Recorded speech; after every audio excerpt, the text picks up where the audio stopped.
adik-adik semua, selamat datang di Sarang Baca Buku.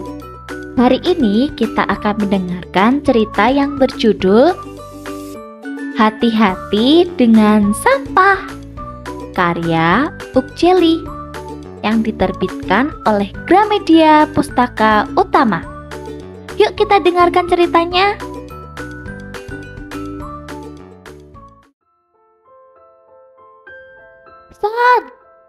Saat pagi-pagi buta, teman-teman San sudah berkumpul di rumahnya. Kalian datang pagi sekali. Tunggu sebentar ya. Rumah San berada di daerah pedesaan. Tepatnya sekitar 1 jam dari ibu kota. Hari ini adalah hari bermain air ke Ngarai. Mereka sudah berjanji main ke sana.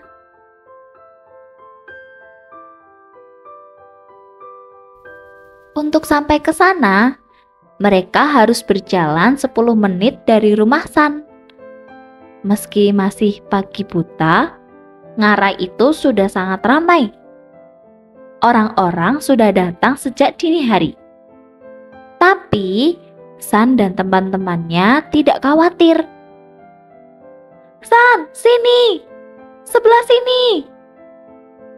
Ayah San dan Ayah Yongjin sudah datang terlebih dahulu dan mengambil tempat. "Anak-anak, kalian harus pemanasan dulu." Mereka langsung berlari menuju tepian Ngarai tanpa mendengarkan ayah. "Ayah, makan siang hari ini sup ikan pedas. Aku akan menangkap 100 ekor ikan." San berlari ke air sambil membawa seruit jadi-jadian. Dia membuat seruit itu sampai larut malam. "Justru ikan-ikan itu yang akan menangkapmu." "Ikan-ikan itu mungkin tidak akan merasa sakit terkena seruitmu." Para ayah menggoda San yang ingin menangkap ikan dengan seruit mainannya tanpa henti.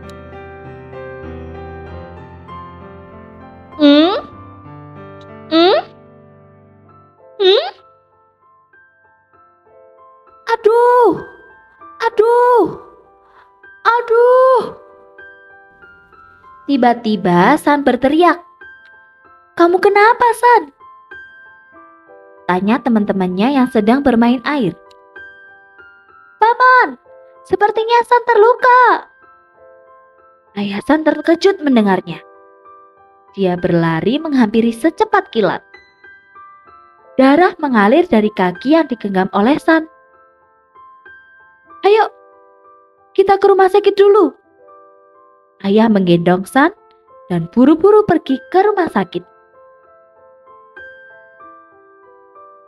Syukurlah lukanya tidak begitu dalam. Kaki San tergores pecahan botol kaca. Kata dokter, kalau goresannya lebih dalam, bisa-bisa jadi masalah besar. Yongjin sampai menangis terseduh-seduh karena terkejut. Walau begitu, kata syukurlah membuat mereka tidak khawatir lagi. San hanya bisa berdiam di rumah selama lebih dari 1 minggu. Dia tidak bisa pergi sampai kakinya sembuh. Dia di rumah, dia terus berpikir. Begitu kakinya sembuh, San langsung memanggil teman-temannya untuk berkumpul. "Hei, ayo kita bersihkan sampah-sampah yang melimpah itu." Setelah 1 pekan, Ngarai benar-benar terlihat seperti tempat pembuangan sampah. San, Yongjin, Gyeongsik, Chul, dan Jihong mulai memasukkan sampah ke dalam karung besar yang mereka bawa. Keringat mereka jatuh bercucuran. Karung yang berisikan sampah itu menjadi sebesar tubuh San. Mereka harus memindahkan karung itu ke rumah San untuk dipilah. Ternyata, memilah sampah berdasarkan jenisnya bukan tugas yang mudah. "Ah, San, Aku sangat lelah. Yongjin menggerutu. Aduh, lenganku sakit sekali. Aku tidak sanggup lagi untuk jalan, kata Gyeongsik. Dia jatuh terduduk lemas di tengah jalan. Sudah hampir sampai. Ayo, semangat sedikit lagi. San dan teman-temannya mengumpulkan kekuatan dan memindahkan karung sampah dengan susah payah. Wah, semua sampah ini kalian yang kumpulkan? Ibu San bertanya saking terkejutnya. Kata Ibu San, pergi ke ngarai tanpa orang dewasa sangat berbahaya. Namun, sepertinya Ibu San bangga dengan mereka. Mereka istirahat sejenak untuk makan es krim. Lalu, San dan ibunya membuka karung sampah. Mereka membagi sampah-sampah yang ada. Sampah itu dibagi menjadi sampah daur ulang dan sampah biasa. San melihat kaleng dan botol minuman yang menggunung di sisinya. Dia merasa gembira. Dia membawa sampah itu ke pasar swalayan. Dia akan mendapatkan uang jajan. Kecipak, kecipak, kecipuk. Terdengar suara aneh dari timbunan sampah. San penasaran dan mendekati suara itu. Tiba-tiba suara itu menghilang. San mengira dia salah dengar. Dia berbalik badan, tapi suara itu muncul lagi. Kali ini dia menghampiri suara itu perlahan dengan berjijit. Apa itu? Ibu, coba kemari. Sepasang mata ikan memandangi San. Ikan itu terkejut. San pun sama terkejutnya. Kenapa bisa ada ikan di sini? Ayah yang baru pulang pun kebingungan. Wah, ini karena banyak orang yang membuang sampah di ngarai. Ikan-ikan ini jadi kesulitan membuat rumah di balik batu atau rerumputan. Mungkin karena itu ada ikan di dalam kaleng. Ikan-ikan tidak punya pilihan lain. Mereka jadi harus sembunyi di dalam sampah yang dibuang manusia. Ayah pun bercerita tentang sampah yang mengerikan. Kamu tahu tidak? Banyak sekali sampah yang mengapung di Laut Pasifik. Lebih besar 7 kali lipat dari semenanjung Korea. Sampah yang mengapung sampai ke laut, lalu menumpuk jadi pulau raksasa. Para burung dan ikan mengira potongan plastik yang berkilauan di bawah sinar matahari adalah makanan mereka. Mereka pun memakan plastik itu. Nah, di dalam tubuh ikan jadi ada sisa zat beracun sampah. Coba bayangkan, kita memakan ikan itu. Berarti zat beracun itu pindah ke tubuh manusia. Ih, serem sekali. Semua berawal dari sampah yang kita buang. Mengumpulkan potongan plastik yang sudah hancur pasti sulit kan? Jadi, kita harus membuang sampah plastik, vinil, dan kaleng secara terpisah ya. Supaya sampahnya tidak menumpuk di gunung maupun di laut. Selain itu, kita coba mengurangi memakai produk sekali pakai yuk. San terkejut mendengar penjelasan ayah. Dia pun merasa kasihan pada ikan-ikan. Aku akan merawatnya malam ini. Besok, aku akan mengembalikannya dengan selamat ke ngarai. Akan tetapi, San teringat dengan ikan-ikan yang sebelumnya ia tangkap yang begitu cepat mati setelah ditampung dalam baskom. Sepertinya karena kekurangan oksigen.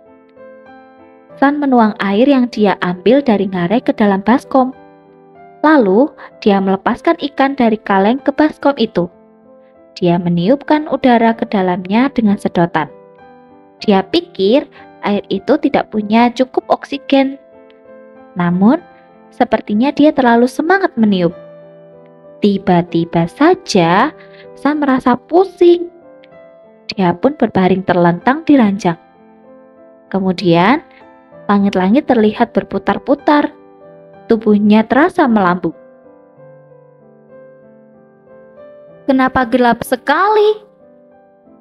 Semuanya gelap gulita seperti sedang mati listrik. Ada sedikit cahaya yang menyusup masuk.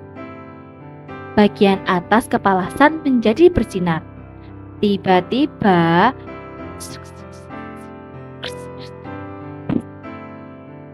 sesuatu berjatuhan dari langit dengan suara yang keras.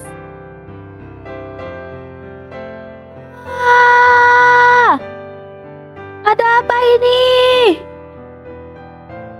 San berlari sekuat tenaga. Dia mencoba menghindari benda-benda yang berjatuhan dari langit tanpa henti. Setelah terus berlari, San melihat bangunan besar yang terbuat dari baja. San cepat-cepat masuk ke dalam bangunan itu. Dia menarik nafas dalam-dalam sambil memperhatikan benda yang berjatuhan dari langit. Oh, bukannya itu pizza. Lalu itu botol minuman. Tapi kenapa ukurannya besar sekali? Setelah diperhatikan baik-baik, ternyata semua itu adalah sampah-sampah yang berubah menjadi raksasa. Sebenarnya siapa yang sudah membuang sampah sebesar itu? Apakah para alien? Belum sempat berpikir panjang, sampah-sampah itu sudah berjatuhan kembali. San kembali berlari. Entah sudah berapa lama ia berlari. Tepat saat dada San terasa sangat sesak, dia sampai di tepi jurang. Tidak ada lagi jalan untuk melarikan diri. San yang berdiri di ujung tebing yang curam dihujani oleh sampah tanpa ampun. Oh, tidak! Tidak! Tidak! Selamatkan aku! Tidak! San, kamu mimpi buruk. Ibu membangunkan San. Tubuh San menggeliat dengan badan setengah di atas ranjang dan setengah di lantai. Syukurlah. Ternyata cuma mimpi. San langsung bangun dan segera mengurus ikannya. Ikan itu menatap San sekali. Lalu dia melompat dengan siripnya dan kembali berenang. Wah, ternyata kau masih hidup. Hei, ikan, terima kasih. San dan ayahnya pergi ke ngarai untuk melepas ikan-ikan. Mereka merasa lega. Setelah kerja keras memungut sampah, ngarai sudah terlihat sedikit lebih bersih. Selamat jalan. Kami minta maaf karena sudah merebut rumahmu. Dalam perjalanan pulang, San berkata pada ayahnya, Ayah, ikan yang kita lepaskan tadi itu persis seperti kita. Kita? Sama seperti ikan itu. Suatu saat rumah kita mungkin saja dirampas oleh sampah yang kita buang. San mendongak menatap langit biru sambil teringat akan mimpinya kemarin malam. Nah, sekian cerita dari Hati-Hati dengan Sampah. Terima kasih adik-adik sudah mendengarkan cerita ini ya. Nantikan cerita kami selanjutnya. Jangan lupa like, komen, share, dan subscribe channel kami ya. Sampai jumpa. Bye-bye.